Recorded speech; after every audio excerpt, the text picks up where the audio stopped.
자유한국당 비상대책위원회가 보수 통합 또 재건의 구원투수로 몇몇 인사들에게 영입 제안한 사실이 알려졌습니다. 최근 보수 진영 잠룡들의 보폭이 빨라지고 있습니다. 보수 진영 쪽에서 여전히 차기 대선 후보군에 포함되어 있는 한 분을 모셨습니다. 오세훈 전 서울시장 나오셨습니다.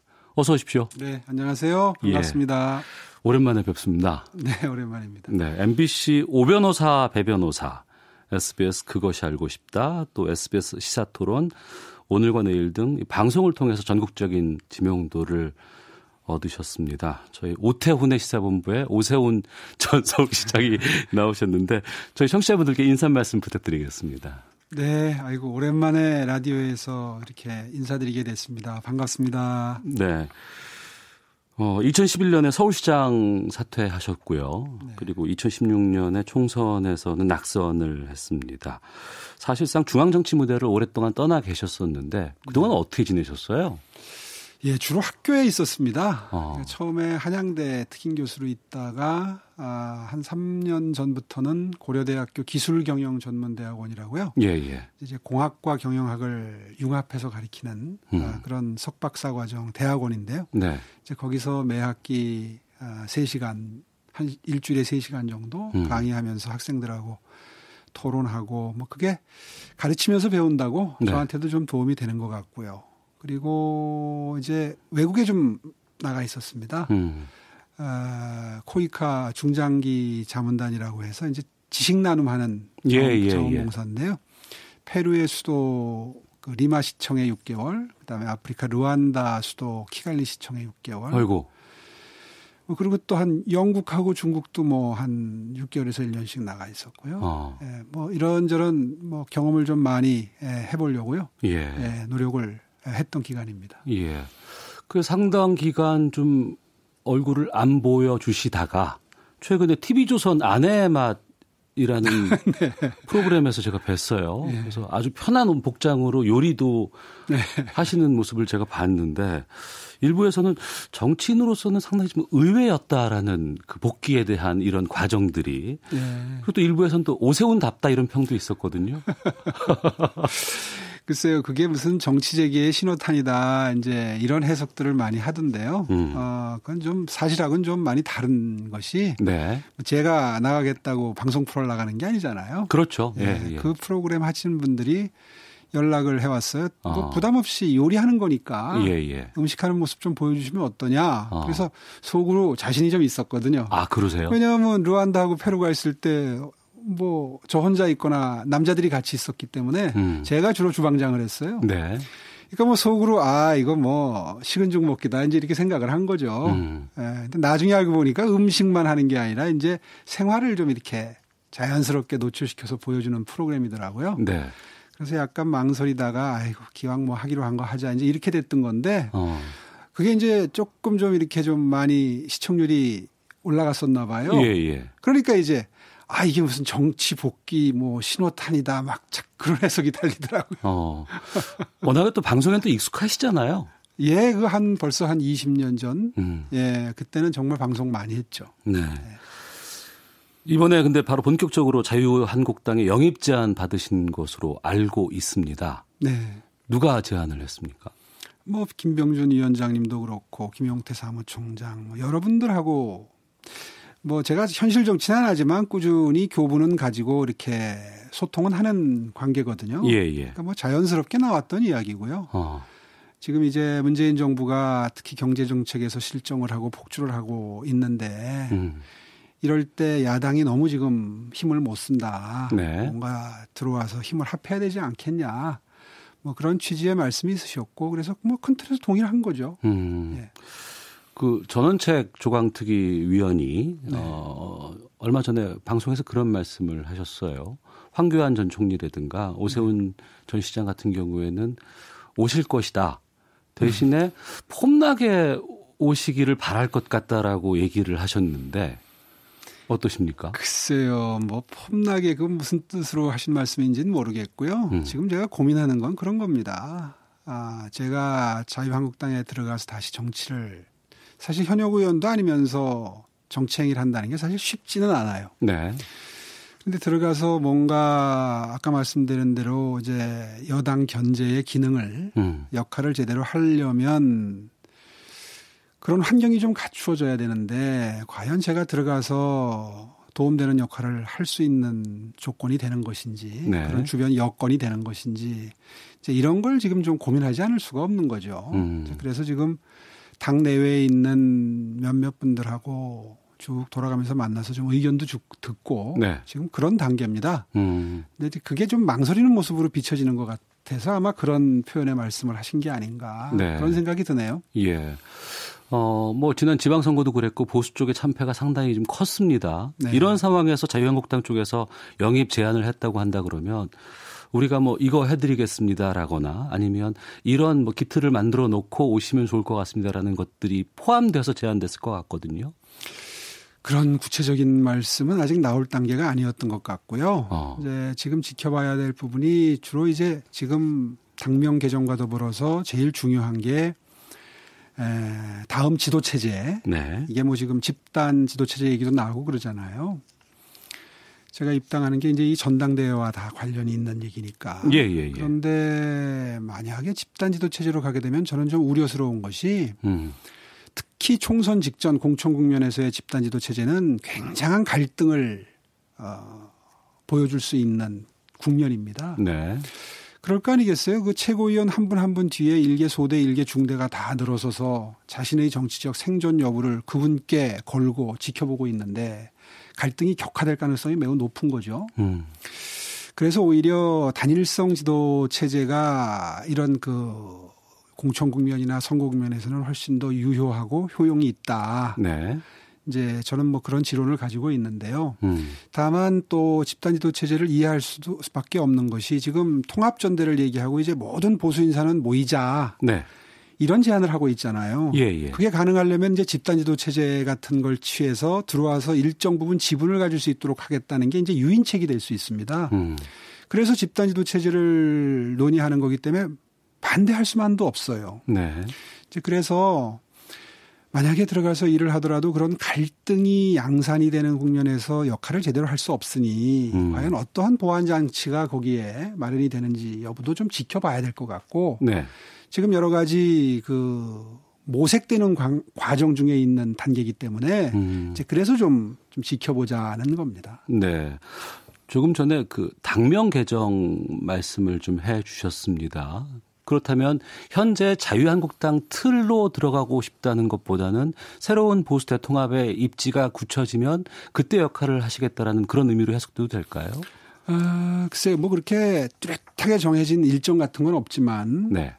지금 보수 대통합 전당대회라고 하는 것은 이제 바른미래당을 포함해서 또 정당에 몸담고 있지 않은 제야의 보수의 가치를 함께 하시는 분들 네. 그런 분들 중에 열정 있는 분들이 많으시거든요.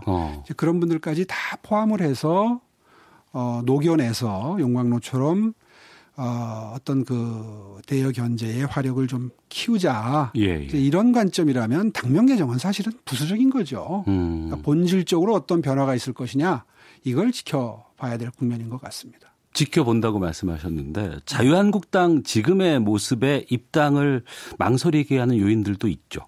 지금 말씀드린 대로 과연 지금 이제 1차 수술이 진행되기 시작한 국면이죠. 예. 그렇다면 이제 다음 전당대회 이후에 벌어질 수 있는 총선까지의 몸부림은 2차 수술이다. 이제 이렇게 쉽게 비유할 수 있겠는데 네. 이제 그것이 가능한 여건이 되느냐. 당내 구조 자체가 이제 그런 것들을 좀 지켜본다. 그런 뜻에서 드린 말씀입니다. 예. 자, 오태훈의 시사본부 위기에 처한 보수통합과 재건의 구원투수로 자유한국당의 러브콜을 받고 있는 분입니다. 오세훈 전 서울시장과 함께 말씀 나누고 있는데요. 최근 여론조사에서 보수진영 차기 주자 가운데 유승민 전 바른미래당 대표 또 황교안 전 국무총리와 함께 어깨를 나란히 하고 있는 상황입니다. 이 상황을 어떻게 보세요? 의외죠. 제가 사실 아까도 언급하셨습니다마는 정치 일선에서 물러나서 지금 학교에서 조용히 학생들하고 토론하고 연구하고 지낸 지가 벌써 몇 년이 됐는데 아직도 기억을 하시고 현실 정치를 하고 계신 분들하고 비슷하게 이렇게 기억을 해 주신다는 게 사실은 굉장한 책임감으로 저한테는 다가오죠. 네. 네. 뭐 감사하는 마음도 있고요. 아마 서울시장으로서 또 과거의 국회의원으로서의 경험을 그냥 뭐 학교에서만 녹여내지 말고 네. 나라를 위해서 좀 써라 하는 바람도 아마 거기에는 조금 담겨 있는 것 아닌가 그렇게 생각이 듭니다. 네, 현재는 지금 당적을 갖고 계신 건 없으시죠? 네, 지금은 무당적 상태입니다. 그러니까 바른정당에서 탈당을 하신. 예, 그때 이제 바른미래당으로 이름을 바꾸면서 합당할 때, 네. 예, 그때 당적을 정리했습니다. 제가 좀 머릿속에 각인되는 모습이 하나 있는 게 이제 바른정당이 출범을 할 때 그 2016년 이제 여러 가지 촛불 전국이 펼쳐졌을 때 무릎을 꿇고 사죄하는 모습을 제가 기억을 하고 있습니다. 지금의 자유한국당 같은 경우에는 뭐 친박계 의원들이 현재 지금 존재하고 있는 상황이고 또 최근에는 황교안 전 국무총리를 친박계 의원들이 만났다는 얘기들도 좀 있거든요. 그러니까 지금 자유한국당의 모습은 그 박근혜 정권의 어떤 책임론으로부터 자유롭지 않은 상황이 아닌가 싶기도 한데 어떤 말씀을 하실까 궁금하기도 합니다. 글쎄요, 박근혜 정부의 실패 이것에 대해서 자유로운 보수 인사는 저는 없다고 생각합니다. 네. 그러니까 지금 황교안 전 총리께서 이제 좀 부상이 되니까 그분이 책임이 있다 없다 이런 얘기가 나오는 것이지만 어떻게 그분이 책임을 뭐 혼자 져야 될 일이겠어요. 네. 당시에 지금의 자유한국당에 몸담고 있었던 분들을 비롯해서 보수 쪽에 보수의 가치를 가지고 있는 분들은 다 정권이 제대로 갈 수 있도록 크건 작건 간에 역할을 했었어야 되는 것인데 뭐 바깥에 있었다 그래서 책임이 적고 뭐 그 안에 들어가 있었다 그래서 또 혹은 청와대에서 가깝게 모셨다 그래서 혹은 내각에 있었다 그래서 책임이 더 크다. 이렇게 말하는 것은 일종의 책임 회피죠. 네. 다 같이 반성하고 책임진다는 마음가짐으로 심기일전해야 비로소 국민 여러분께 다시 사랑받는 그런 정당이 될 수 있지 않겠나. 네. 그런 정치 철학이 되지 않겠나 이렇게 생각합니다. 예. 김병준 비대위 체제가 이제 당초 공언했던 것보다는 좀 일찍 인적 쇄신 카드를 지금 꺼내 들고 있는 상황인 것 같아요. 현재 이러한 그 자유한국당의 쇄신 작업에 대해서는 밖에서 보셨을 때 어떤 글쎄요, 평가를 하실까요? 평가를 하기에는 조금 이르지 않겠습니까? 이제 막 그 구성을 완료하고 네. 이제 그 쇄신 작업의 원칙을 밝히고 막 출범하는 단계이지 않습니까? 이런 단계에서는 힘을 실어주고 격려하고 그리고 덕담을 해드리고 기대에 찬 눈으로 지켜보는 것이 저희들이 해야 될 일이라고 생각하고요. 예. 일단 뭐 전원책위원장께서 여러 가지 기준을 지금 말씀하고 계시니까 또 그게 또 그 일리가 있어요. 그 여당인 시절에는 정책통이 더 필요할 수 있지만 야당일 때는 뭔가 이 열정과 에너지가 넘치는 비판력이 강한 그런 인재상이 또 더 필요한 부분도 있거든요. 예. 다 그런 건 아니지만 이제 그런 기준에 비추어서 지금 당 쇄신 작업을 하겠다고 하시니 어떻게 진행되는지 일단 지켜봐야 되겠죠. 일부 평가에서는 그런 부분들도 있습니다. 김병준 현 그 비대위원장이나 전원책 위원 같은 경우 두 분 다 정치 경험이 없으시잖아요. 네, 그렇죠. 여의도 정치 경험은 없으시지만 그래도 한 분은 청와대에서 정책을 몇 년 담당하셨고 예. 또 한 분은 주로 정치 평론을 하시면서 여러 가지 식견을 보여주신 분이잖아요. 두 분의 시너지가 난다 그러면 굉장히 좋은 바람직한 그런 진행 과정도 기대해 볼 수 있지 않을까. 저는 일단 그렇게 기대하고 있습니다. 예.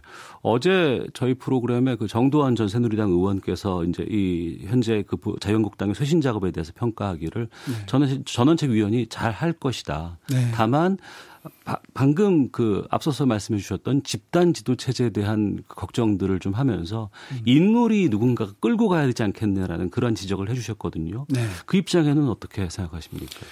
방금 전에 설명드린 것처럼 무슨 체제건 간에 제도적으로는 장단점이 다 있어요. 예. 결국은 그게 이제 사람의 문제죠. 그걸 어떻게 장점을 극대화하고 단점을 최소화하는 방향으로 리더십을 발휘할 것이냐. 네. 거기에 모든 게 걸려 있는데 그건 정말 이제 정치적인 역량의 문제죠. 그래서 지나치게 제도를 가지고 해결하려고 하는 것은 늘 경계의 대상이지만 네. 그렇다고 해서 제도를 엉터리로 만들어 놓으면 아무리 유능한 사람도 꼼짝달싹 못할 수도 있다. 네. 그러니까 보완 장치를 어떤 제도로 가더라도 단점을 보완할 수 있는 장치를 마련하는 것이 정말 필요하다. 예, 저는 그렇게 지금 지도부에 의견을 내고 있습니다. 네. 보수의 위기를 타개하기 위해서 여러 가지 의견들이 지금 나오고 있는 상황입니다. 또 이 보수 통합의 한 축이라고 할 수 있는 바른 이제 미래당이 있는데 손학규 대표가 최근에 이제 저희 프로그램에서 이런 말씀하셨어요. 그냥 그대로 옮겨드리겠습니다. 보수를 그냥 한꺼번에 모으려고만 하니 막말로 어중이 떠중이 다 모여라가 될 꼴이다. 이렇게 날을 세웠는데 이 말씀에 대해서는 어떻게 말씀하실까요? 네, 뭐 그 말씀뿐만 아니라 뭐 자유한국당은 꼭 없어져야 될 당이다. 이제 이런 말씀도 하셨던 걸로 제가 기억을 하는데요. 예. 사실 그분의 평소 품성이나 이런 거에 비춰봤을 때 조금 좀 강한 표현을 하신 건 사실이에요. 근데 저는 이해합니다. 왜냐하면 지금 대표 되신 지 얼마 안 됐는데. 네, 한 달 좀 넘었습니다. 예. 네, 그밖에 안 됐는데 정중하게 따로 만나 뵙고 이러이러한 보수 통합이 필요하지 않겠느냐 이렇게 정중하게 얘기해도 사실은 검토하는 게 좀 쉽지 않은 국면인데 언론을 통해서 먼저 보수 대통합하자는 얘기가 자꾸 나오고 마치 그 당에서 몇몇 의원들을 빼갈 것처럼 얘기를 하니 대표 입장에서는 당연히 불쾌하고 그리고 뭔가 대응을 해야 될 입장이 되시는 거죠. 네. 그래서 좀 그 표현이 조금 좀 강경한 표현이 나왔다고 이해를 하고요. 저는 충분히 그 심정 이해합니다. 그래서 이럴 때일수록 자주 만나 뵙고 네. 진심을 전달을 하고 어느 것이 진정으로 국가의 미래를 위해서 필요한 정치적인 행위인지 논의하는 마음가짐으로 접근을 해야 된다. 네. 또 그렇게 하겠다고 지금 자유한국당의 비대위에서 이야기가 나왔어요 이미. 예. 그러니까 그런 오해는 좀 서로 풀어가면서 깊이 있는 논의가 진행됐으면 참 좋겠습니다. 내년 2월 전당대회 얘기가 많이 나오고 있습니다. 그런데 네. 그 전에 자유한국당과 바른미래당의 통합 이 부분들에 대한 것들이 가시화될 것이다라는 얘기들이 나오거든요. 네. 지금으로서는 그 절대 뭐 그렇게 안 된다고 다들 단호하게 얘기는 하고 있지만 내년 2월 전당대회 전에는 그 작업들이 움직임이 있을 것이다라는 예측에 대해서는 가능하다고 보십니까? 뭐 정치 세계에서 100% 불가능한 건 없죠. 그러나 확률이 높지 않은 것도 사실이죠.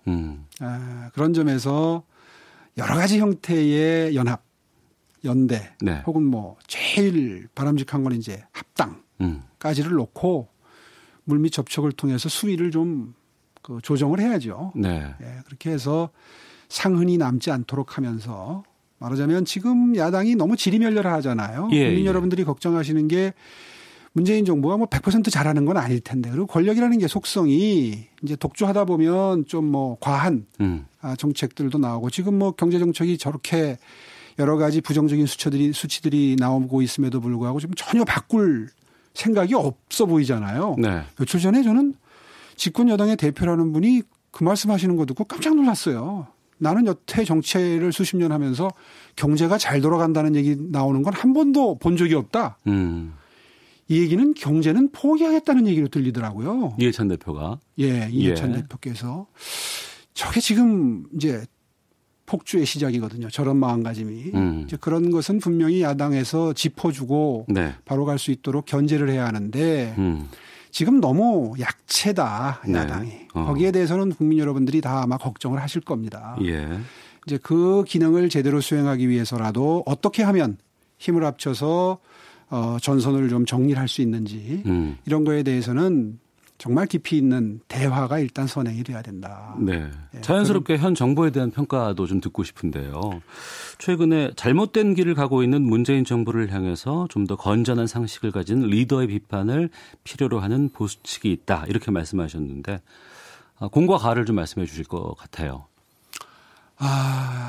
그래도 전반적으로 우려가 됩니다만은 그래도 조금 평가를 해주고 싶은 부분은 은산분리라든가 네. 최근에 차등 의결권 제도 도입 이게 좀 어려운 제도적인 문제라 쉽게 이해하시기가 쉽지 않을 텐데 네. 한마디로 말해서 어렵게 기업을 일구고 있는데 쉽게 돈을 가지고 그 기업의 그 주도권을 뺏어가겠다고 하는 세력들을 막는 제도거든요. 예. 이런 것들은 기업들이 좀 의욕적으로 일할 수 있도록 도와주는 그런 방향으로의 변화인데 그런 것을 정부 쪽에서 발제를 하는데 이제 당 쪽에서 민주당 쪽에서 오히려 이제 반대를 하고 뭐 재벌 개혁에 역행한다 이제 이런 명분으로 또 반대를 시작을 했는데 네. 여하튼 그런 시도를 하는 것은 저는 바람직한 변화의 조짐이라고 봅니다. 예. 다만 경제라고 하는 것은 의도나 마음만 가지고 평가하는 게 아니라 결국 국민들이 어떤 상태에 처하게 됐는가 하는 결과를 보고 평가라는 것인데 지금 뭐 일자리 사정은 아시다시피 최악의 상태고 네. 그리고 무엇보다도 이 정부가 가난하고 어려운 분들 돕겠다고 시작했는데 빈부격차가 더 벌어지고 어려운 분들이 훨씬 더 일자리도 얻지 못하고 경제적으로 힘들어하시고 뭐 비롯해서 뭘 보면 경제 상황을 알 수 있느냐 하면 이 예적금을 중도 해약한다거나 보험을 중간에 깬다거나 이제 이러면 이게 굉장히 상황이 악화되고 있는 조짐인데 예. 지금 그런 수치들이 IMF 이후에 제일 최악의 상태로 가고 있는 건 이건 분명히 뭔가 비명을 지르고 있는 거거든요. 그럼에도 불구하고 고집스럽게 우리의 경제정책이 잘못된 게 없다. 우리는 그대로 간다. 이제 이렇게 고집을 피우는 것은 정말 우려스럽고 그건 정말 신중해야 된다. 네. 네, 그런 평가를 하지 않을 수가 없죠. 경제정책에 대한 기본이나 방향 자체가 잘못됐다고 판단하시는 거예요. 그러니까 어려운 사람들을 돕겠다. 그분들의 소득을 올려주겠다. 여기까지는 맞는 얘기죠. 예. 그런데 그 방법으로 지금 취하고 있는 것들이 기능을 제대로 하지 못하고 오히려 역효과와 부작용만 양산을 하고 있는데 거기에 대해서는 자신들의 순수성만 자꾸 강변을 하고 결과가 그렇게 가는 거에 대한 부작용과 역기능을 어떻게 최소화할 것인지에 대한 대안은 지금 내놓지 않는다. 반성을 해야 대안이 나오는데 네. 잘못된 게 없다고 주장을 하니 참 답답한 거죠. 예. 2011년 서울시장직 사퇴하게 된 것이 이제 이른바 무상급식 논란 때문이었습니다. 일각에서는 그 당시 정치 무대에서 퇴장됐던 그런 오 전 시장을 퇴장시켰던 포퓰리즘 투쟁이 반대로 다시 정계로 소환되는 이러한 고리로 작용을 한다. 이런 진단도 있습니다. 실제로 김병준 비대위원장 같은 경우에는 뭐 국가주의, 패권주의, 포퓰리즘이라는 3대 악과 싸우겠다 이렇게 천명을 했는데 여기에 대한 입장이 있으실 것 같습니다. 뭐 짧은 시간에 다 언급하긴 그렇고요. 예. 포퓰리즘과의 싸움이 그때 이제 시작이 된 건데 사실 그때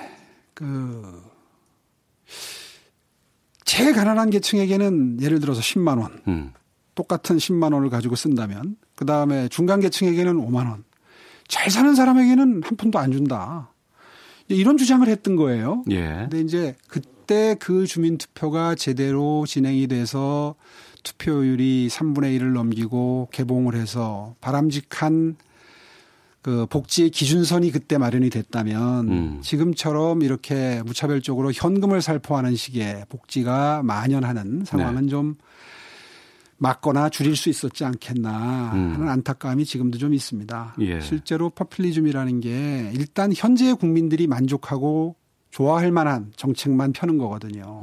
미래를 생각지 않는 거죠. 네. 그건 국민 여러분들이 판단하실 거라고 생각합니다. 지금 이 정부의 정책이 과연 10년 뒤, 20년 뒤에 미래를 보고 하는 정책인지 아니면 지금 당장 힘드니까 지금 당장 좀 쓰자 하는 정책인지는 국민 여러분들이 매와 같은 무서운 눈으로 지켜보시고 계시리라고 저는 믿습니다. 네.